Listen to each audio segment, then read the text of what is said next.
Hi സുഹൃത്തുക്കളെ. അപ്പോൾ ഇന്നത്തെ ഒരു വിഷയം എന്ന് പറയുന്നത്, ഈ പല വീടുകളിൽ നിങ്ങൾ പോയിട്ടുണ്ടാവും, അല്ലെങ്കിൽ ആ വെക്കുന്ന രീതിയിൽ നിങ്ങൾ കണ്ടിട്ടുണ്ടാവും.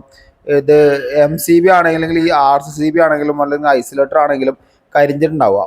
അത് കരിയാനുള്ള ഒരു റീസൺ അത് ആ കമ്പനിയുടെ മിസ്റ്റേക്ക് അല്ല. ഇതേപോലുള്ള അതായത് സ്ലീവിൽ വെച്ച് ടൈറ്റ് ചെയ്തുകൊണ്ട് ഈ പ്രോപ്പറായിട്ട് അതിൽ കോണ്ടാക്റ്റ് കിട്ടാത്ത കാരണം കൊണ്ട് ലോഡ് വരുന്ന സമയത്ത് എന്താവും, അത് ഹീറ്റാവും. ഹീറ്റായി കഴിഞ്ഞാൽ ഓൾറെഡി കരിയും. അപ്പോൾ നമ്മൾ MCB ആണെങ്കിലും ഇതേപോലെ തന്നെയാണ് സ്വിച്ചിലും ഇതേപോലെ സ്ലീവ് കൂടുതൽ ഉള്ളിലേക്ക് കയറ്റി കഴിഞ്ഞാൽ അവിടെ ഒരു കോണ്ടാക്റ്റ് വരാതെ അവിടെ ഇതേപോലെ ഷോർട്ടായിട്ട് കത്താണ്ട്. അപ്പോൾ ഈ ഇതൊക്കെയാണെന്ന് പറഞ്ഞു കഴിഞ്ഞാൽ കോണ്ടാക്റ്റ് കിട്ടാതെ ഐസൊലേറ്ററിൻ്റെ പ്രത്യേകത എന്ന് വെച്ചാൽ ഇത് കോണ്ടാക്റ്റ് കിട്ടാതെ എന്താവും, കത്തിപ്പിടിച്ച് കഴിഞ്ഞാൽ ഒരിക്കലും അവിടെ ട്രിപ്പിംഗ് സംഭവിക്കില്ല. അപ്പോൾ നമ്മൾ മസ്റ്റായിട്ട് ചെയ്യേണ്ടത് ഇതേപോലെ ഒന്നും ചെയ്യാതെ കറക്റ്റ് പ്രോപ്പർ സ്ലീവ് കളഞ്ഞ് ഉറപ്പ് വരുത്തിയ ശേഷം മാത്രമേ നമ്മളത് കണക്ട് ചെയ്യാനും അത് ടൈറ്റ് ചെയ്യാനും ഒക്കെ പാടുള്ളൂ കേട്ടോ.